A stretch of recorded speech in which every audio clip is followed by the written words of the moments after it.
400 motorcycles in the parking lot of the Beaufort County Family Court was not something anyone who worked in that building had ever seen, and the judge who stood at the second-floor window that Thursday morning looked at them for a long time before he turned back to his courtroom. He did not see threats. He did not see a mob. He saw 400 people who had come from wherever they had been, from 3 states, from as far as Charlotte and Atlanta, to stand in silence outside a building where a 7-year-old girl named Lily Marsh was sitting next to her grandmother for the first time in 8 months. The parking lot held them, and they did not move, and they did not make a sound.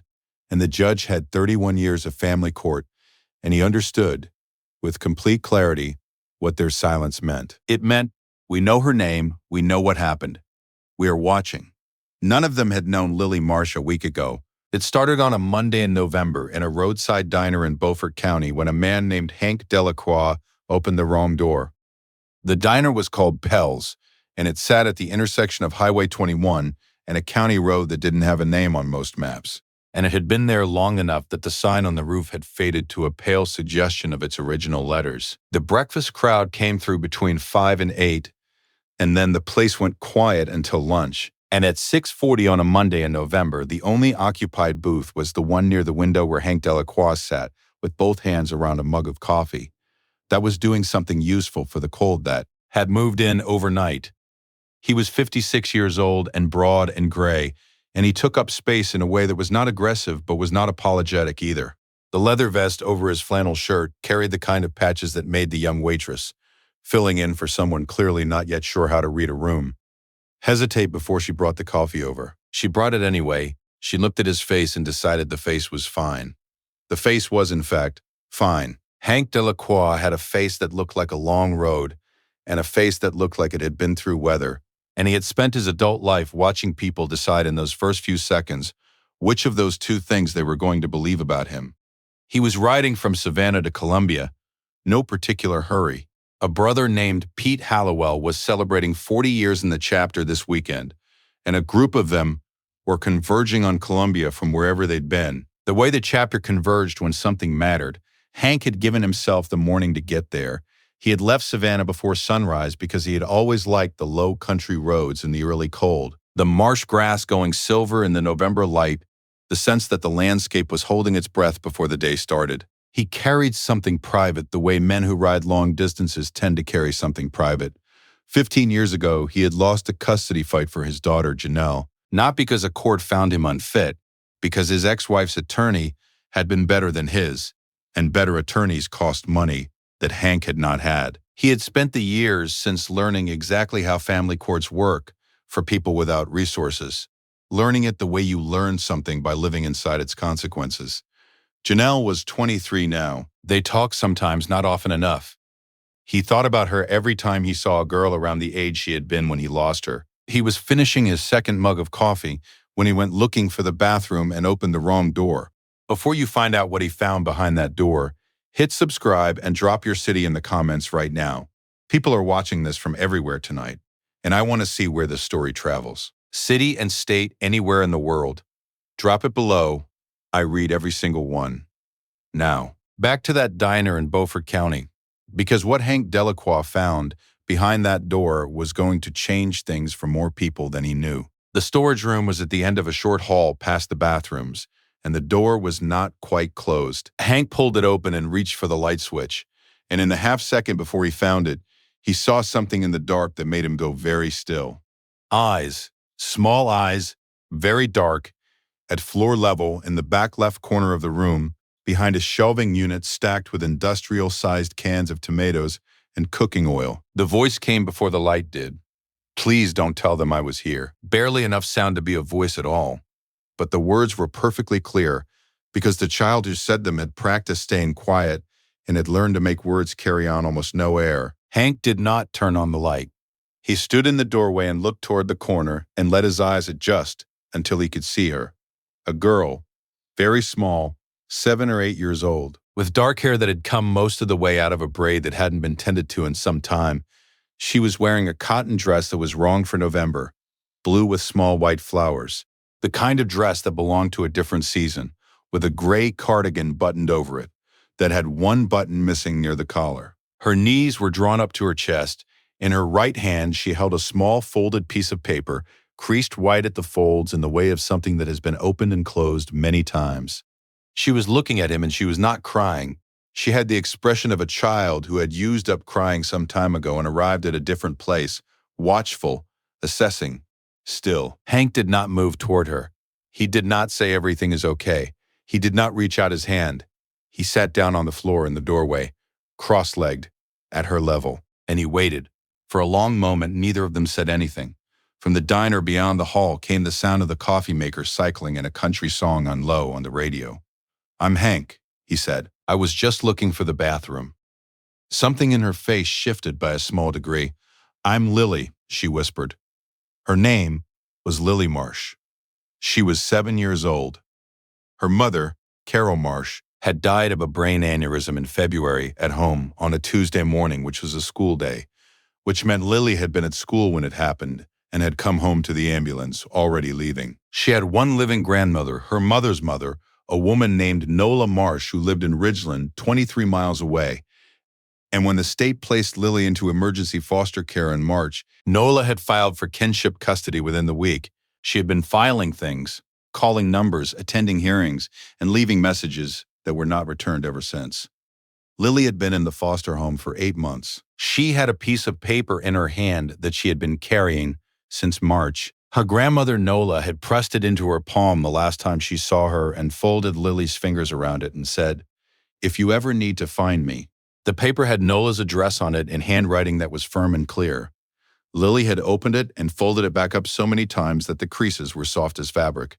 She had tried to get to that address twice before. She had been brought back both times. The first time she tried to leave, she had gone to her teacher first. Mrs. Ames, 3rd grade, Beaufort County Elementary. Lily had stayed after class on a Thursday in September, and she had showed Mrs. Ames what was on her arms. And she had said the words she had been gathering the courage to say for 6 weeks. Mrs. Ames had held Lily's hands and looked at her and said she was going to help. She had filed a report with the Department of Social Services that same afternoon. 3 days later, a caseworker named Sandra Pruitt arrived at the foster home. Sandra Pruitt had 47 open cases. She had been with the county for 11 years, and she had started at the beginning with the belief that the work mattered. That belief had been compressed by 11 years of caseload and underfunding and paperwork into something harder and smaller than it used to be. She spoke with the foster parents, a man named Gerald Vaughn and his wife, for approximately 20 minutes in the living room. She did not ask to speak with Lily privately. She did not examine Lily's arms. She wrote in her report, "Child displays adjustment difficulties consistent with recent parental bereavement. Allegations unsubstantiated. No further action at this time." Gerald Vaughn had known what to say. He had known how to say it. He had been through 2 home studies and he knew the shape of the questions before they arrived. Lily was not surprised by the report. She had been learning since February what happened to a child who told the truth in a room where no one was listening hard enough. She had tried to reach Nola's address a second time in October. She had gotten 4 miles before a patrol car found her walking the shoulder of Highway 21 at dusk. The officer had been kind. He had called DSS. Sandra Pruitt had sent a junior colleague who arrived in 40 minutes, filled out a form, and returned Lily to the Vaughn house. This was the 3rd time. She had left at 4 in the morning on Monday while the house was dark. She had walked for nearly 2 hours before she reached the diner, and she had slipped through the propped kitchen door at the back and found the storage room and sat down in the corner to wait for something she could not have named precisely, except that it was not going back. The cook's name was Maylene. She was 63 years old, and she had been running the Pell's kitchen since the previous owner retired, and she had found Lily in the storage room at 4:45 a.m. when she came in to start the breakfast prep. She had looked at Lily for a moment, and then she had gone to the kitchen and come back with crackers and a glass of milk, and she had set them on the floor near the shelving unit, without a word. She had gone back to the kitchen and started the coffee, and had not called anyone. When Hank came and found her, he understood why Maylene hadn't called anyone the moment he saw Lily's arms. He came to the kitchen doorway after 5 minutes in the storage room. Maylene was at the grill, and she looked at him and he looked at her, and she said without turning around, "I've been waiting for somebody to come through that door who looked like they might actually do something." Hank went back to the storage room and sat in the doorway and talked to Lily for a long time. He asked her questions the way you ask questions when you want someone to trust you, which is to ask about the easy things first and let the harder things come on their own. He asked about the piece of paper in her hand. She told him about Nola. She told him the address. She told him about the 2 previous attempts and what happened both times. She told him about Mrs. Ames and the report that came back unsubstantiated. And when she said that word, unsubstantiated, she said it the way a 7-year-old says a word she has heard applied to herself and doesn't fully understand but understands completely. Hank listened to all of it with both hands in his lap and his face very still. When she was done, he sat with it for a moment. He said, "Can I make some phone calls?" She looked at him for a moment. Then she nodded. He made one more call. He went to his booth and worked the phone for 45 minutes. The first call was to a family law attorney named Carol Reeves, who practiced in Beaufort and who had represented Hank in his own custody matter 15 years ago, and who answered her cell at 7:20 a.m. on a Monday, because attorneys like Carol Reeves always answered their cells. He told her what he had. She said she would make a call to the state DSS office, not the county level, the state level, and get back to him within the hour. The second call was to a child abuse hotline number that bypassed the county DSS system entirely and went to a state investigator's intake desk. He had looked it up while Lily was talking. He gave them Lily's name. He gave them the foster placement address. He gave them Sandra Pruitt's name. He gave them as specifically as he could, without graphic elaboration, what he had seen on Lily's arms. The intake worker said someone would be dispatched. The third call was to Nola Marsh. He had gotten the number from directory assistance, and he had thought for a moment about what it would feel like to receive this call. He dialed anyway. Nola answered on the first ring. She was at work, a school cafeteria in Ridgeland, and when Hank said Lily's name, she said nothing for 3 seconds and then said, "Where is she?" Hank told her. "I'm coming," Nola said. She did not ask her manager. She took off her apron and set it on the counter and walked out of the building and got into her car. She drove 23 miles in 19 minutes. The fourth call was to his chapter. He did not explain everything. He didn't need to. He said a girl's name and an address and a courthouse and a date. And he said the word that meant what it always meant when he used it. And the line on the other end went quiet for a moment and then said, "How many do you need?" He said, "As many as will come." Sandra Pruitt arrived at the diner at 9:47 a.m. Someone had called DSS. The junior waitress, Hank guessed, who had seen what was happening in the back booth and not known what else to do. Sandra Pruitt came alone in her county-issued sedan with her lanyard and her clipboard and the practiced expression of a person who has managed a great many situations and does not expect this one to require more than 20 minutes. She was a small woman in her late 40s, efficient in the way of someone who has too much to do and has learned to move through spaces without registering their contents. She saw Lily at the back booth, seated across from Hank, and next to Maylene, who had come out from the kitchen and sat down without being asked. She saw the man in the leather vest. She reassembled her expression. "Lily," she said, "I need you to come with me." Lily did not move. She looked at the table. Pruitt shifted her clipboard to her other arm. "Honey, we talked about this. This is what we do when you leave without telling anyone." Lily was still looking at the table. Then, without raising her head, she looked sideways at Hank. Just looked at him. One word, barely breath. "Please." Not to Pruitt, to Hank. Hank looked at Pruitt. "We've contacted the state DSS office," he said. "There's an investigator coming." Pruitt looked at him with the particular flatness of someone recalibrating. "Sir, I appreciate your concern, but this is a DSS matter and I need you to—" "She's representing the maternal grandmother who's on her way. She's filed for an emergency custody hearing. The grandmother doesn't have standing to—" "Carol Reeves believes she does," Hank said. "You can talk to Carol directly. She's been trying to reach your office for 3 weeks." The diner went very quiet. Maylene was looking at her coffee cup. The young waitress had stopped moving behind the counter. Outside, a car pulled into the lot and Nola Marsh got out of it, moving the way someone moves when they have been waiting 8 months for this exact moment and are afraid to go too fast in case it disappears. She came through the door. She saw Lily, and Lily, who had not cried since she sat down in that storage room in the dark, who had used up crying some time ago and arrived at that harder and stiller place, made a sound she didn't seem to know was coming.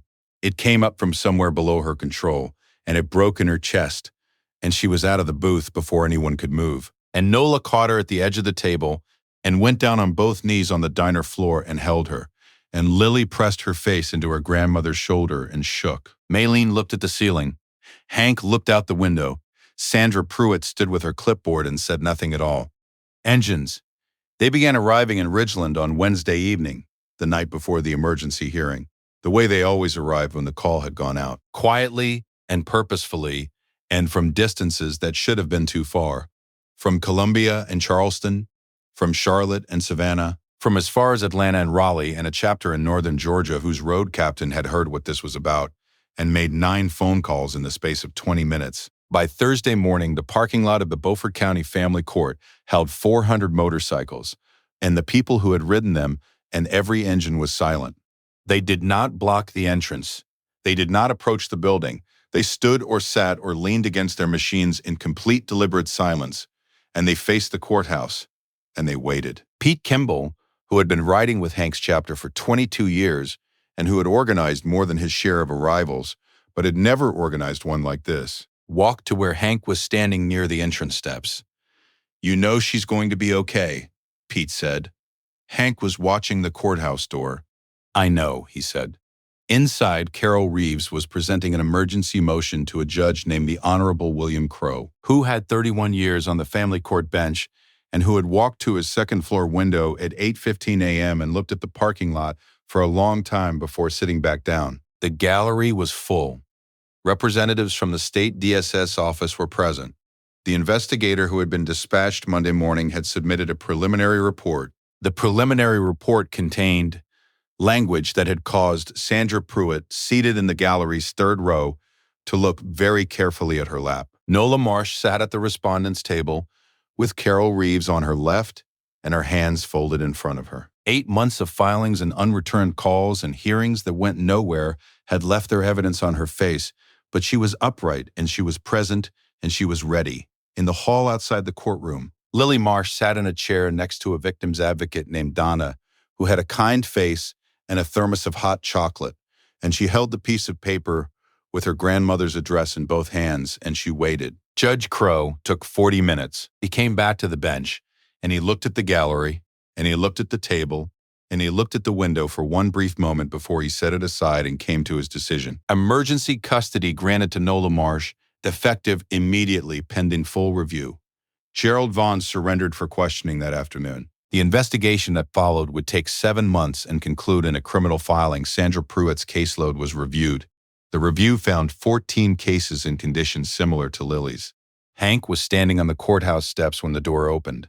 Nola came out first, then Carol Reeves, then Lily, small between the two adults, blinking in the November light. Lily looked at the parking lot. She went very still. 400 people looking back at her. 400 people who had driven from wherever they were to stand in a parking lot in South Carolina and say her name by their presence alone. Lily turned and looked at Hank. He was at the bottom of the steps, and she came down to him and looked up. "Are those yours?" she asked.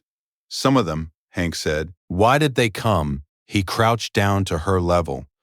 He thought about what to say for a moment. "Because you asked somebody not to tell," he said. "And I didn't." She looked at the parking lot. She took the piece of paper from her pocket and looked at the address on it, the address in her grandmother's handwriting, the creased folds worn soft.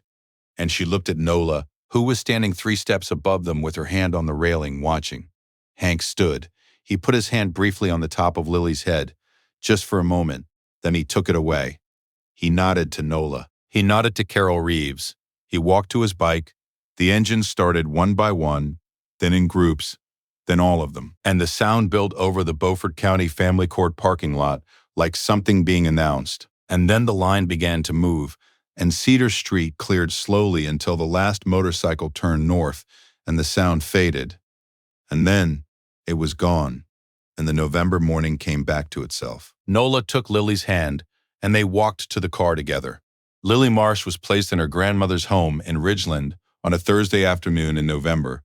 She had been in the foster placement for 243 days. On the first night, Nola made the dinner Lily's mother used to make on cold evenings, chicken and rice, the way it was made in their family, with the specific seasoning that tasted like before. Lily ate it at a kitchen table she had sat at before and would sit at again. She did not say very much. Neither did Nola. There was too much to say, and most of it could wait. After dinner, Lily took the piece of paper from her pocket. She unfolded it one more time. She read the address, the one in Nola's handwriting, the one that had been folded and unfolded until the creases were soft as cloth, and then she looked at her grandmother across the table. "I don't need this anymore," she said. Nola held out her hand. Lily set it in her palm. "Some things you carry until you find the place they were pointing to all along." If this story reached you tonight, if you believe that the people who refuse to look away are the ones who change everything, share it with someone who needs to hear it. Hit subscribe so you never miss the next one, and type Lily in the comments if this one stayed with you. I'll read every one.